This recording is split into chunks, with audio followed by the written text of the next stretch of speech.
দক্ষিণী তারকাদের বলিউড সিনেমায় অভিনয় করার দৃশ্য নতুন নয়। পূজা হেগড়ে থেকে রশ্মিকা মান্দানা অনেকেই দক্ষিণী ইন্ডাস্ট্রি কাঁপিয়ে বলিউডে নাম লিখিয়েছেন। এবার সেই তালিকায় যুক্ত হলো আরেক দক্ষিণী অভিনেত্রীর নাম। এবার বলিউডে অভিষেক হচ্ছে দক্ষিণী অভিনেত্রী শ্রীলীলার, যেখানে তার সঙ্গী হবেন সাইফ আলী খান পুত্র ইব্রাহিম খান। ইব্রাহিম আলী খানের পরবর্তী সিনেমা ডিলার, যে সিনেমাটিতে ইব্রাহিমের বিপরীতে রোম্যান্স করবেন শ্রীলীলা। ইতিমধ্যে ইব্রাহিমের বিপরীতে অভিনয়ের জন্য শ্রীলীলার সম্মতি জানিয়েছেন বলে জানা গেছে। ডিলার সিনেমাটি পরিচালনা করবেন কুনাল দেশমুখ। প্রেমের গল্প নিয়ে গড়ে উঠেছে সিনেমাটির কাহিনী। আগামী আগস্টে দৃশ্য ধারণের কাজ শুরু হবে।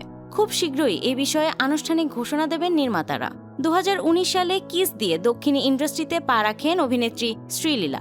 2021 সালে পেলি সান্নাডি সিনেমা দিয়ে দর্শকের নজর কাড়েন এই অভিনেত্রী।